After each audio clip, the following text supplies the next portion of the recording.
देवाला आलो पोट भरून कुठे जावा. हा कारण शेजारी तर म्हणते अहो देवाचा प्रसाद आहे.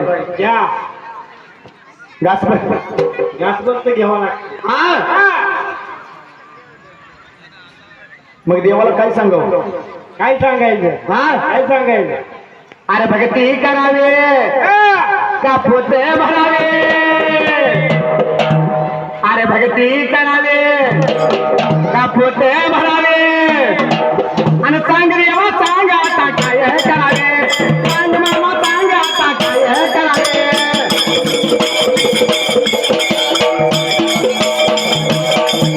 आणि सांग देवा सांग आता काय करावे. सांग देवा सांग आता काय करावे.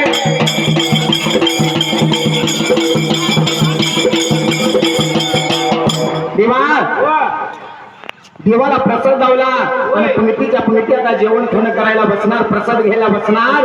एवढ्या अवधीला काही चमत्कार घडला त्या नेते गावाला बाबा. आणि असणाऱ्या डोंगराच्या सेंद्यावर देवा त्या वेळेला वाळा लागला होता सुटायला झुळझुळ बाबा.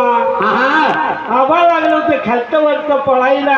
आणि जसं बाबा सूर्या तरी जगथडी आभाळ लागलं होतं पळायला. तसा रिमझिम पाऊस चालू होयाला. देवा शासनाच्या गावाच्या आईसी चौभाऱ्याला आप्पा आलो सुगनाथाचा भंडाऱ्याचा सोहळा चालल्याला आणि काय लागलं होतं घडायला. रिमझिम पाऊस येतात मामाचं भक्त मामाच्या कबूत जायला. आणि मध्य माझ्या या गावाला आणि मध्य माझ्या या